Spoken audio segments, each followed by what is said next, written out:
Good morning sa tuwang tanan sa presensya ni Lord Jesus Christ.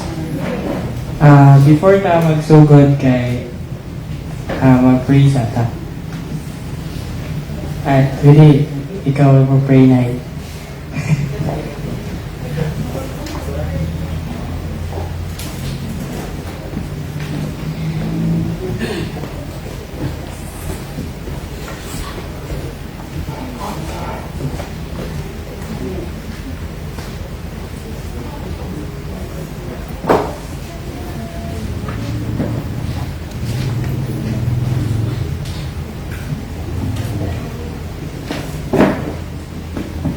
Hallelujah, Lord Jesus. O shikira rawakan ko desay so kono mo. Hallelujah, Lord. Thank you, Lord, for this morning, O God. Thank you sa imong pag-atiman ka na mo, Lord God. Thank you kaayo sa tanan Ginoo nga gihatag ka na mo, Lord God, nining adlaw. Father God, we pray, Father God, sa mudala karon sa imong mensahe, Ginoo. Bless nimo si John Wheeler, Lord God, na as your mouthpiece for today. Thank you for the message na imong giandam kanamo, Lord God. Oh, thank you sa Holy Spirit nga magagiya kaniya, Lord God.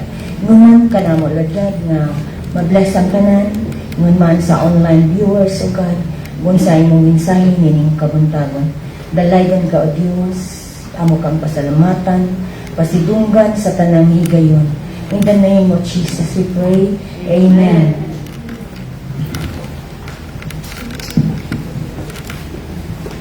Good morning again. So my topic is about a mother's heart, a glimpse of God's love. So in our scripture, Isaiah 66:13, nagaingon nga, as a mother comforts her child, so I will comfort you, and you will be comforted over Jerusalem. So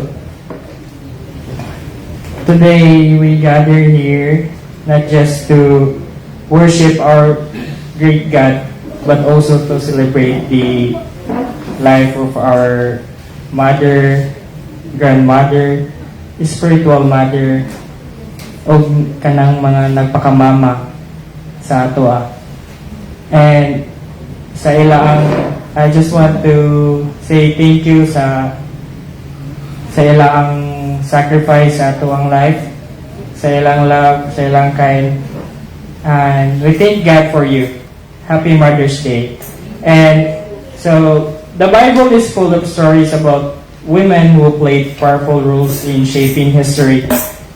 Not through fame or fortune, but through faith, sacrifice, and love. So, sa Bible, from Hannah, who prayed earnestly for a child, to Mary nga ni carry sa ato ang Lord and Savior Jesus Christ. The Bible honors the role of our kanang mga inahan. So sa ato ang text nga sa Isaiah 66:13, God is showing that the love and comfort of a mother is one of the closest earthly reflection of His divine love. Sakto, di ba? Makita na to ang ma-feel nimo ang gugma sa imong inahan sama sa paggugma ni Lord sa imo. Amen? So, karon atong i-celebrate nga ng day, dili lang sa paghatag og mga flowers, cards, but by turning to Scripture to understand the high calling of motherhood and how it reflects the very heart of our Lord Jesus Christ. So, illustration lang. Imagine nga naay mama naghawid siya ang newborn baby for the first time. Di ba, sakit pa kay na magikan pa man sila ng anak. So, bisan kapoy ang imong mother, walay tulog, ang yang hunahuna ana, di ba, kay pagtanaw niya siyang baby kay full of love ang iyang mata. Sakto ba mga mothers? Amen. So, that kind of love, like sacrificial, unconditional, reflects something deeper. That love gives us a glimpse of how deeply our Lord Jesus Christ loves us. Amen? Amen. So, ito na sa first slide. Maklaro. Maklaro, no? So, our first topic ay a mother's love reflects God's character. So, in Isaiah 66:13, katong ganina, nga, as a mother comforts her child, so I will comfort you. So, in ancient Israel, mothers played a vital role in nurturing their children. So, God uses this image to describe His own character, like tender, caring, and loving father. It is close times, we are close to them. Samot na sa ato ang mga naatay di pangagian na kasakit sa ato ang life. Di ba sa ilaat kita mo dangog sa ato ang mama. Mura na po nagdangog ta sa ato ang Lord Jesus Christ. Kay sila ang mualo sa ato ang mga kasakit nga diha ta mo pagawa sa ilas o kay maka-comfort sila sa ato, di ba? Sakto ba? Amen.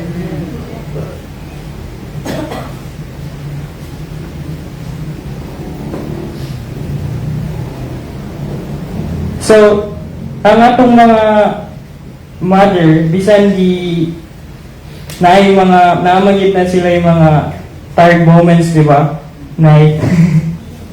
Pero, wala gyud ni surrender na atong mga mother nato kay ilang tang palangga, ilang tang anak, sa ngalan nga anak. So, kita po ilang mga anak, ato gyud silang i-appreciate every day, every moment sa atong life. Mag-thank you ta nila. Ay magkalimut og I love you. I love you ramo sa inyo mga mother. Katawa sila Ulaw sila. Ang ulaw. So, kita po nga tao kung maka-feel ta og kabugaton sa ato ang life, asa man ta mo dangog?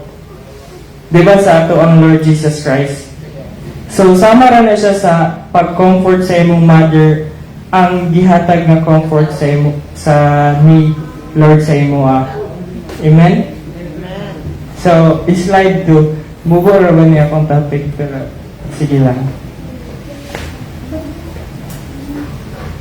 So, a mother's faith shapes future generation. So, in 2 Timothy 1:5, please daw, parang maklaro ang i-flash ang verse 6. In ID lang.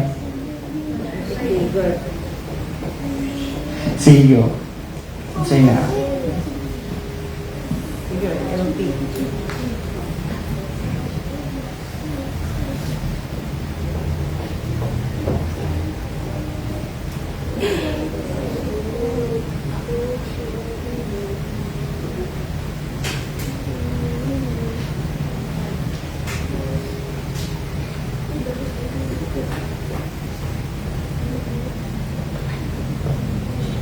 So, in 2 Timothy 1:5, when I call to remembrance that the unfinished faith that is in thee, which dwelt first in thy grandmother Louise, and thy mother Eunice, and I am persuaded that in thee also.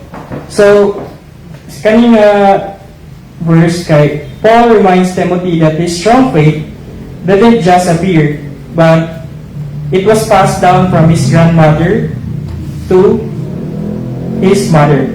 So in Jewish culture, mothers played a central role in spiritual training. So gikan gila sila sa ilang lola taman busunod na po silang mama.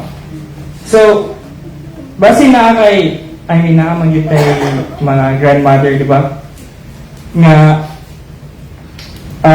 constant nga nagaampo kanato kung unsa nakakaron. So ang ilaang pagsalig, ilaang faith, bisan wala ni mo na nakita sa una. So basin mo na rason nga naakakaron diri. Og ang ilang pag-ampo o pagtuo nga wala siya mabilin nga legacy nga nadala bitaw nimo karon og unsa ka karon sa imong life ug asa ka nag-stand. Amen. So for mothers, your faith is very powerful, even if your kids don't seem to listen to it now. But padayon lang gyapon sa pag-ampo o pagsalig nga kana sila mabag-o gyud na ang imong mga anak. So it's planting seeds. It's like planting a seeds that will grow in time. Sakta to. So sa ato pud mga anak nga ayaw i-ignore ang teaching sa ato mga parents kay napay istorya nga padulong pata sila pabalik na. Amen. So mas naka-experience na sila sa ato kaysa nato. So ato silang i-respect ang ilang mga pangasaba di pangasaba. Advice. So, sa mga uban po nga, for those who don't have children, you can still pass the faith through discipleship and example. So, bisan dili pa ka mother, makapas lagyan ka sa imo ang faith through discipleship, like mag-share ka sa imo ang kuan unsa man amigo or partner sa like mag-Bible study mo ingana para dili ra pud imo ara pud ang kaluwasan, maka-share ka sa kaluwasan sa uban. Amen. Kay mao may ganan sa tang Ginoo nga maluwas ta tanan. Amen. So next topic.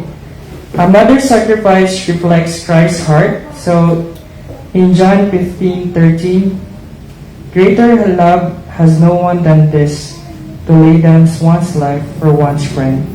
So, when Jesus talked about the greatest love, He pointed to sacrifice. So, a mother's life is filled with sacrifices, her time, and bisan niya ang mga damgo sa kinabuhi na sacrifice na niya, and also her comfort para lang sa ang mga babies, ang mga anak.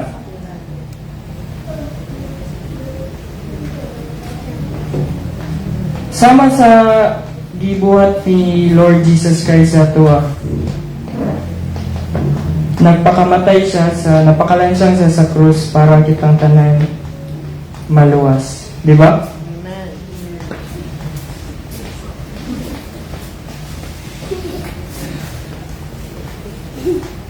So, tapoy na basahan nga context sa Google nga ano siya.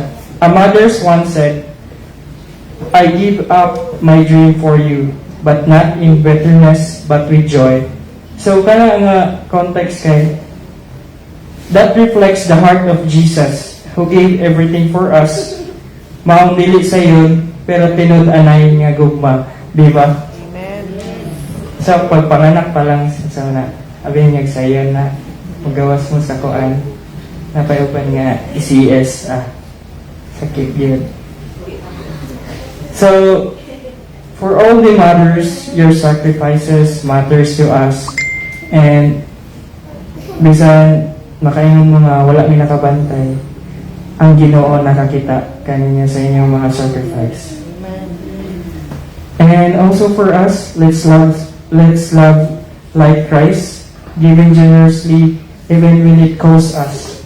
Bisan wala na tayo muhatag kita or musalig ta ni Lord, kay siya ra gyud ang nakabalo sa tanan sa itong future. Next topic.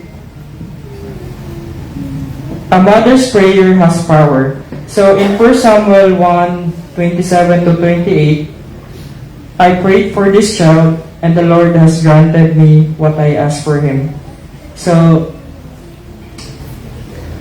Hannah prayed with all her heart for a child, and the Lord Jesus Christ answered. She then dedicated Samuel to God's service. Gikan sa pag-ampo sa inahan, gihulma or gimold ang kaugmaon sa iyang mga anak. So, dagan sa tuwang karon agi sa pag-ampo sa ilang mga mama, ilang lola, or bisan sa ilang mga spiritual mom, nilambo ang ilang kinabuhi, nakabantay mo. Agi po na siya sa ilang pagtuo. Ug musalig ka ni Lord nga may tabo yun na. Amen? So, bisan ang atong mothers kay mag-pray in secret, wala lang kakabalo nga giampuan kaniya. Kana nga prayer kay powerful or gyapon na. Kay ang ato ang Lord Jesus Christ, dako og makagagahom nga mo. Ug itugot yun na niya. Amen. So, slide number. A mother's guidance helps shape a child's destiny. So in Proverbs 22:6, start children off on the way they should go, and even when they are old, they will not turn from it. So a mother's early guidance stays with a child forever. The values you teach now, the love, the discipline, and also the faith will become a compass for your children. Ang pag-guide sa imo ang mother or bisan grandmother, madala na nato padalong sa saktong nga dalan. So it's like their way nga naga-pray sa tuwa, naga-guide sa tuwa, para di na po ka matipas sa maling daan. Di ba? Amen. Atong ikon nila nga dapat thankful kita kayo sa ila kay nga ilatang gigay bisan nakasacrifice na lang sa ilang time para lagi kita bisan kanang sa pag-eskwela, di ba? Kanang layo ka nag-school, ang sahot na ang money. Naipadala na kwarta. Kanang ingay na.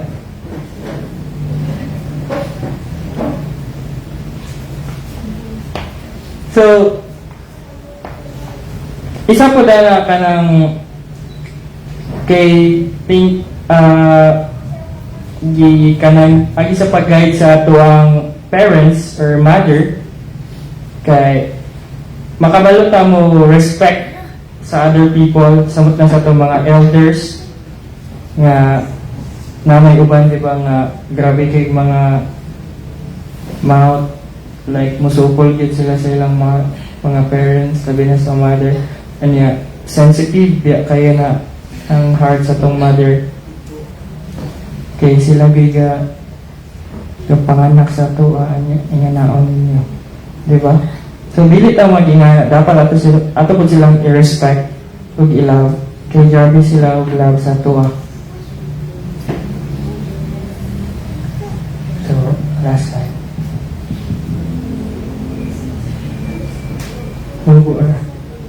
So, a mother's love reflects unconditional acceptance. So, in Luke 15:20, ikuan daw, faith ka na nga.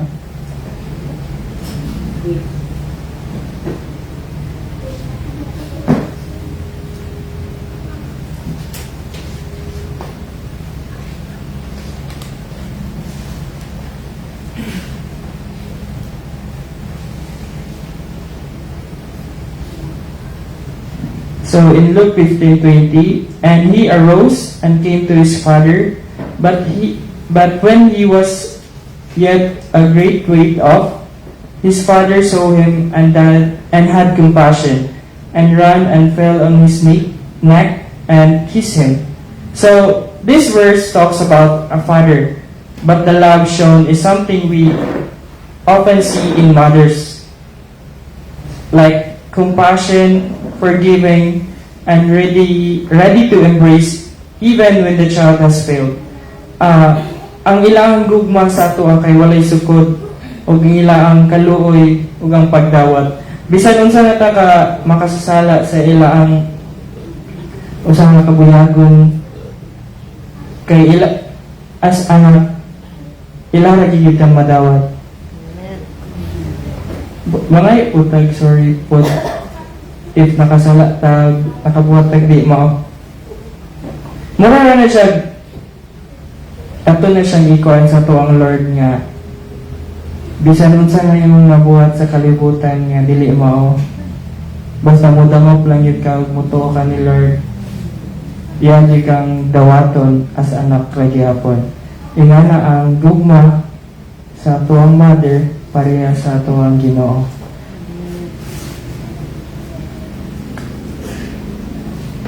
So, di ba makakita ta na dagat kayong family like mother and daughter, mother or son nga bisan ang ilang anak kay kanang nanay na buhat ba nga dili makapalipay sila, pero ang inahan kay wide open arms ragyapon nilang dawaton ang ilang anak kay ilang ang anak. Parehas ra po na sa tuwang Ginoo, di ba? So for our mothers, keep loving your children unconditionally, because that kind of love heals and restores them. Huwag ato ang Ginoo. So for everyone, this reflects the same grace in our own relationship. Magpasaylo ta ug magdawat ta sama sa inahan nga puno sa gugma. Amen? Amen. So, in conclusion,